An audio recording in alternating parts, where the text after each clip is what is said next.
Well, hello my friends, welcome back to the channel. If you're joining us for the first time, welcome. In today's video, I'm going to be sharing with you my July sewing plans.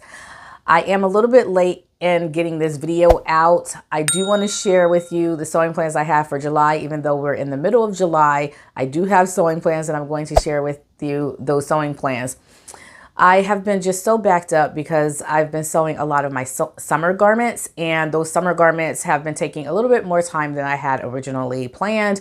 However, I will be sharing with you my reviews of the patterns that I have used for my summer garments, which includes a few pant patterns as well as top patterns. I'm a little bit sad that I have not been able to make any dresses this year, so I decided to go ahead and put some dresses on my sewing plans list for July. So I'm really excited for this sewing month, and I can't wait to share with you what I plan to sew, and then also share with you the final results of my sewing for whatever patterns that I choose. So we're going to go ahead and get into the video, and I'm going to start with some of the tops that I want to sew for July. All right, so starting with the New Look N6720, it's this top pattern here, and I'm going to go ahead and put the picture here. And this is a top pattern that has two different variations. You have a really nice gathered sleeve. You can make either a short gathered sleeve head or a long gathered sleeve head with a band at the bottom of the longer sleeve. So the sleeve is a 3/4 length sleeve, so it's not like a full length sleeve. However, it's really nice, and I think that it will fit me pretty well. The pattern goes up to a size 18, which is not size inclusive. However, I think it is going to be really easy for your beginners and your advanced beginners.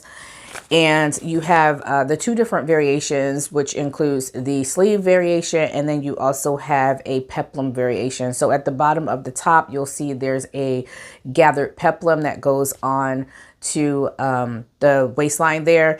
And you have view A is a longer version of the peplum, and view B is a shorter version of the peplum. So I think I'm going to go ahead and give this a try, and I'm going to sew probably both views just to see where the peplum hits and how I like it. So I decided to go ahead and give this pattern a try for the month of July. I also want to make the Simplicity S9604, which is a top pattern that just recently came out in Simplicity's summer collection. And this is a top that has raglan sleeves. You have two different variations of sleeves that you can choose. There are long sleeves and also a flutter sleeve. And like I said, both or all variations have a raglan sleeve. You have view A, you can put an elastic in the waistline. View B is just a long tunic top with long sleeves. You have a V neckline for all variations, as well as pleating that goes around the neckline. And then for view C and D, you have elastic in the bottom of your top there, and it's a crop top. I haven't decided which variation I want to choose, and to be honest with you, I'm a little bit on the fence with this pattern. I don't know how it's going to look on me, and so I'm a little bit cautious, and so I definitely want to do a mock-up going into this project, but I definitely want to try it as well. So I also want to give the Simplicity S9606 a try as well. You have a top pattern here that has several different variations that you can choose from, including a V neckline for views A, B, and C. You have different sleeve variations for those views as well. And also for view C, you have a little cutout in your garment, but it's a rounded neckline. And then you also have buttons going down the center front, close to that midsection there, which I think is really interesting. For view A, it's featuring trim that you can place around the neckline, as well as around the lower edge of your cup there. And I don't think I would actually put the trim there just because I don't want to accentuate that area. However, I do like the option of doing the V neckline. You also have for view A, there's a puff sleeve gathering on the sleeve head there, and then you can put elastic at the lower edge of your sleeve. I also like the idea of doing view D. It has a round neckline. You have a keyhole opening just below the neckline. You have wide sleeves there. I think those are either bell or flutter sleeves. And I really like the cut of this. It gives like this princess cut. I also think that you do have princess seams there. So yeah, I really like this pattern and I want to give it a try. It's calling for fabrics such as challis, charmeuse, cotton lawns, cotton blends, crepe de chine, gingham, soft linen blends, and silky tight fabrics, as well as voile fabrics. I have not decided on what I want to, in terms of fabrics. I don't know exactly what I want to use for this project. Many of these projects, I haven't selected my fabrics yet. I just know I want to sew these patterns for July. And so, yeah, I'm looking forward to those patterns there. In terms of skirts, I want to make the new look in a 6722, which is a wrap skirt that has an elastic band in the back of the garment. I think that's really cute. I really want to make this skirt. I haven't had luck finding fabric that's wide enough for the skirt yet. However, I'm going to go ahead and shop my stash sometime this week, and I'm going to look through my stash and see which fabrics would be wide enough for this. When I tried to make this last month, I had a 45-inch wide fabric, and it was not enough for the skirt. So I'm definitely going to go ahead and shop my stash and see which fabrics would look good with it, as well as would be wide enough for this skirt pattern. I want to continue to make a lot of pants because I need to include pants in my wardrobe. And so I decided that I want to try the Sasha trousers by Closet Core Patterns. Now, I cut out the pattern pieces to this, and I will say that this is a really in-depth pair of trousers. So I would definitely say this is for intermediate sewists because you have welt pockets. You're putting a zipper on the front of your pants for your closure. You have pockets, you have lining for your pockets, you have belt loop carriers, it's just very, very detailed, especially for view A. For view B, if you don't want to have a detailed pair of trousers, you just want something that you can sew and put on, I would say view B would be a little bit less in depth because you don't have to put the pockets on. So you don't have the welt pockets for the back. You don't have the slanted pockets for the front, and it'll make it a little bit easier. However, with that said, it's still about 7 pattern pieces without the pockets for view B. So I haven't decided if I want to put that much time into a pair of trousers right now, but if I make the Sasha trousers, I would definitely make view B without the pockets and all those details so that I can have a really nice, cute pair of trousers. If I don't make the Sasha trousers, I think I would do the Butterick B6327, which is a Butterick pattern by Catherine Tilton. And it's very similar to the Simplicity, I can't remember the number, but it was a Mimi G pattern that came out a couple of years ago. I made those pants and I decided that I wanted to have a pair of pants that you can actually have a little bit of stretch in your fabric or in your jeans. And with the Mimi G pattern, I don't believe that one called for stretch fabrics, and I wanted something that you can use stretch woven fabrics with. So I decided to go with this Butterick B6327 because I have a lot of different stretch woven bottom weight fabrics that I want to start sewing with. And so I think this Butterick pattern will be really fun for that. And then there's the Butterick B6800. I also want to try this pattern as well. You have 5 different variations of a pair of jeans. You can make a slim, kind of like a jegging type jeans, which is view A. You can make view B, which is a straight leg, but you have some length down there around your ankle, so it's not a short tapered pants. It's kind of, well, it is tapered, but you have a wider leg, so it's not quite like a boot cut, but it's not quite like a really tapered jegging. So it's like your regular jean there. And then you have C, which is your boot cut, and then you have view D, which is again another variation of a straight leg pant. And then view E is also a straight leg pant that has like a little bit of a boot cut to it as well. However, this is going to be your variation that's going to be a little bit easier because you have slanted pockets and you don't have back pockets. And you also have a waistband piece that's just one long waistband piece. You don't have a front and a back waistband that is separate. It's just one long waistband piece, and it also has like a bar closure. So you wrap your waistband around in the front. You have that, it's an overlapping waistband, and you have a bar closure that you're going to tack in place. All of these different variations call for a zipper for your front fly. And so there's that. But view E, I think, is the easiest. And I think that's the view that I am going to make. Now, the total pattern pieces in this envelope is 22 pieces. But for view E, I believe it's like 6 pieces or something like that. Maybe even 5 pieces.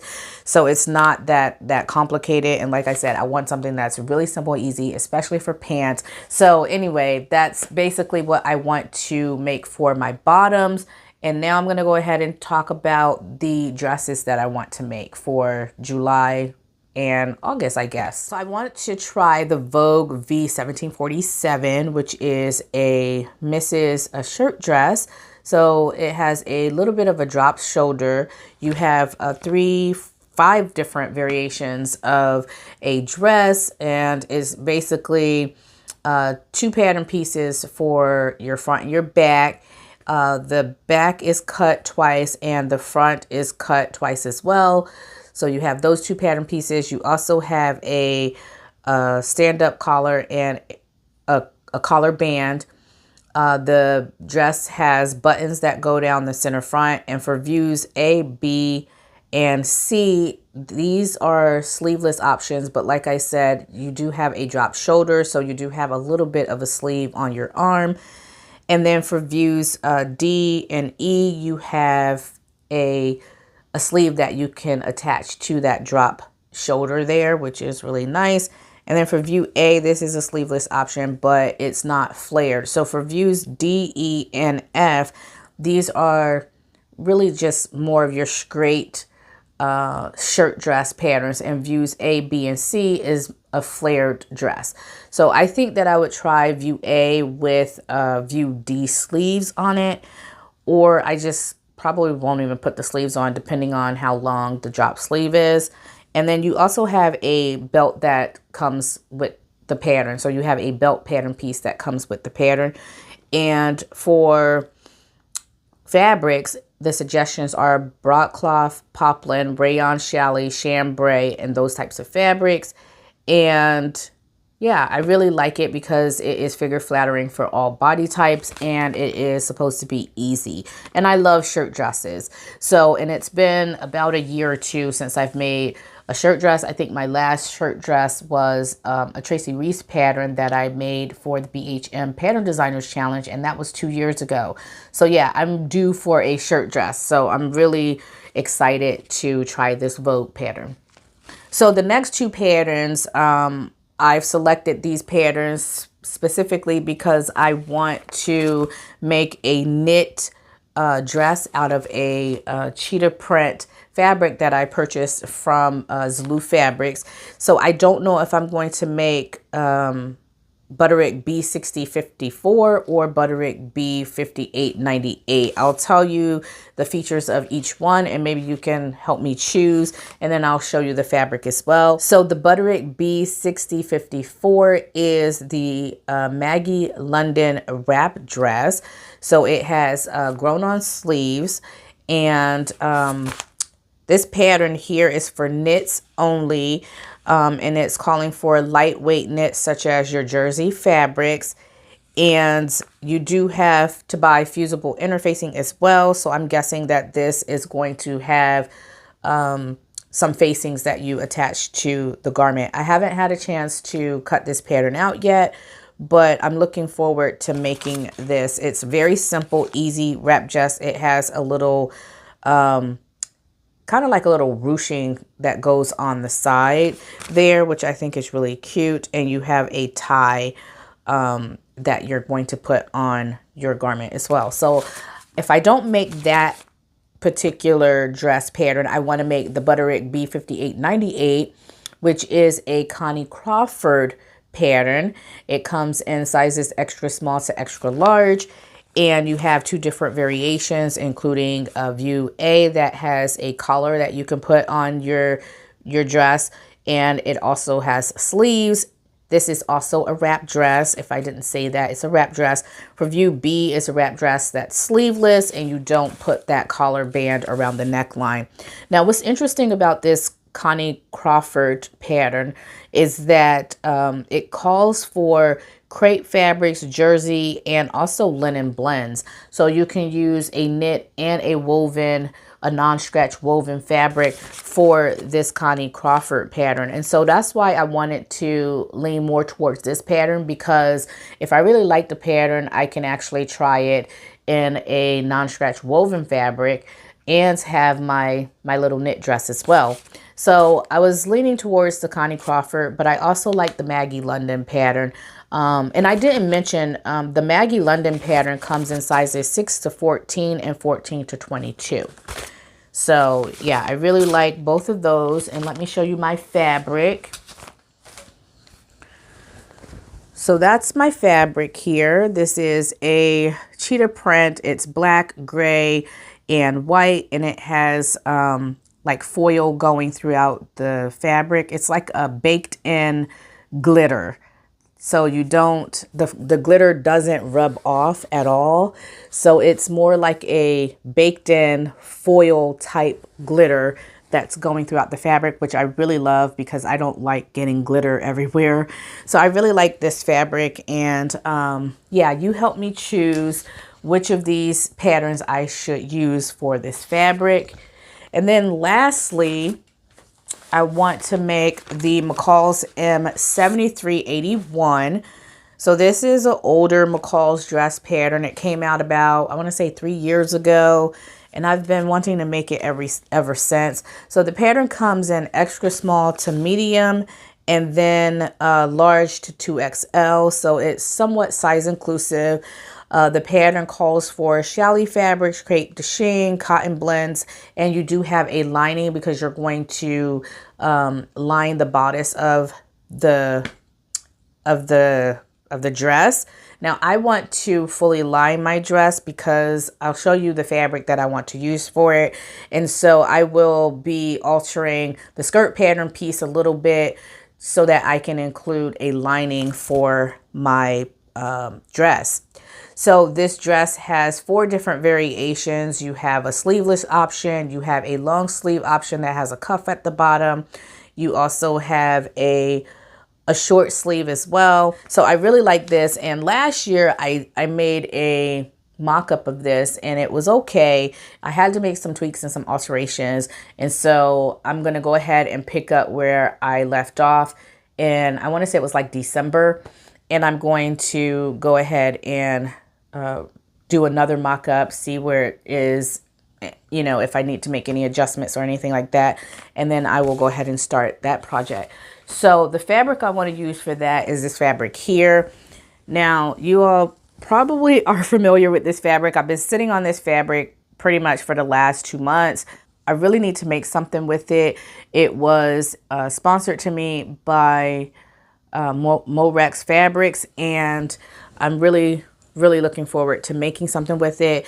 It is a lightweight sheer fabric that is a jacquard fabric that has dots going throughout the fabric. So it's like a Swiss dot fabric.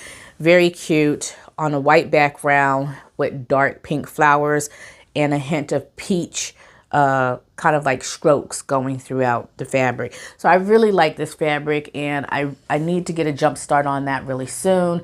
I was going to make the Vogue, I can't remember the number, I'll put the image here, but I was going to make that Vogue pattern. I did a mock-up of that pattern and it just did not work out for me at all. It was the V neckline. It was just too much. It was too much. It was a really plunging, wide V-neck, and I would have had to make so many alterations in order to correct that pattern to get it the way that I wanted to have more of a full coverage over my cleavage. So that's why I decided to choose that McCall's pattern. I think that McCall's pattern will be a lot more suitable for me. Like I said, I did a mock-up of it before, and even though it has a V neckline, it's not a plunging V neckline, and it is a little bit more forgiving in terms of, like, you know, you making those alterations and being able to make the coverage that you want for your bust area, if that's something that you want to do, like in my case. So those are the things that I want to focus on, and I'm hoping to get those things done before, like I said, the first or second week of August, so I can share with you the outcome of all of these patterns. So thank you so much for tuning in and for stopping by. I hope you all had a fun time. Don't forget to like this video if you found it enjoyable, and if this is your first time, thank you for stopping by. Don't forget to subscribe to the channel if you found my content enjoyable today.